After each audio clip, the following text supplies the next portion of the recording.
Pernyataan presiden itu sebagai bentuk kritik terhadap internal pemerintahan beliau dan juga sebagai teguran etika kepada pejabat publik bahwa ketika turun ke lapangan itu jangan hanya sekedar berfoto-foto, tapi juga harus membawa solusi yang konkret yang benar-benar dirasakan oleh masyarakat. Jangan hanya mengedepankan konten, mereka harus lebih dulu berpikir bagaimana cara mengatasi dan membawa solusi terhadap wilayah-wilayah yang terdampak bencana. Nah, ini belum apa-apa sudah konten, belum apa-apa sudah konten. Nah, ini sebenarnya yang mengganggu mata publik ya.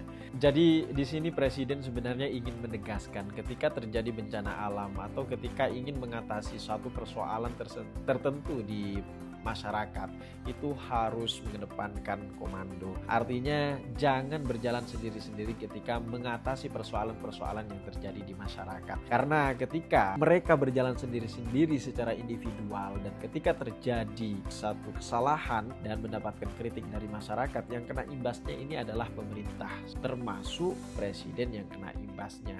Artinya citra pemerintahan Presiden Prabowo ini yang akan mendapatkan label negatif dari masyarakat. Kalau menteri-menterinya, pembantu-pembantunya atau pejabat publik itu jalan sendiri-sendiri dalam mengatasi bencana alam, dalam konteks kasus bencana alam tadi gitu ya.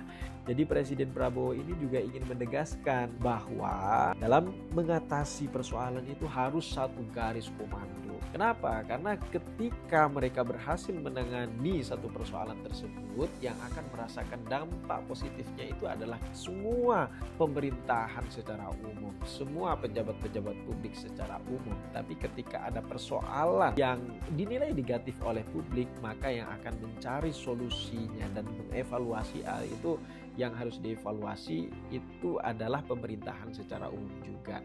Artinya Presiden Prabowo tidak ingin mendapatkan citra negatif, citra buruk dari pemerintah hanya karena sosok pejabat publik tertentu yang membuat kesalahan sehingga berimbas negatif terhadap pemerintahnya termasuk dirinya gitu kan. Itu mungkin yang dirasakan oleh presiden. Saya pikir itu teman-teman.